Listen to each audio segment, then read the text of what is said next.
Hi guys, ito nga palang video ko na 'to, part 2 lang 'to siya ng, um, Disney Spring namin na video.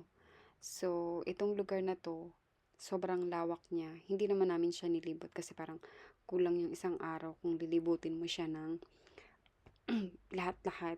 So, pinuntahan lang namin yung, souvenir area, souvenir area.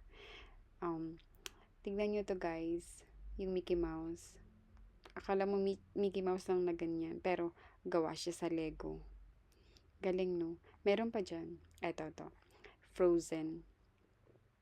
Ang galing ng pagkakagawa 'no?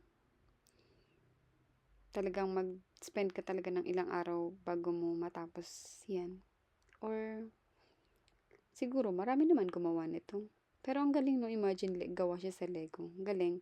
Tapos ito, hindi ko alam kung anong palabas 'to, parang Ninjago ata 'to. Tapos ewan ko, basta gawa din siya sa Lego, oh, 'di ba?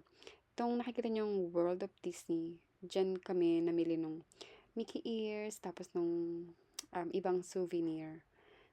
Pagkatapos niyan, kumain din ata kami nito dito eh, bago kami bumalik sa Airbnb.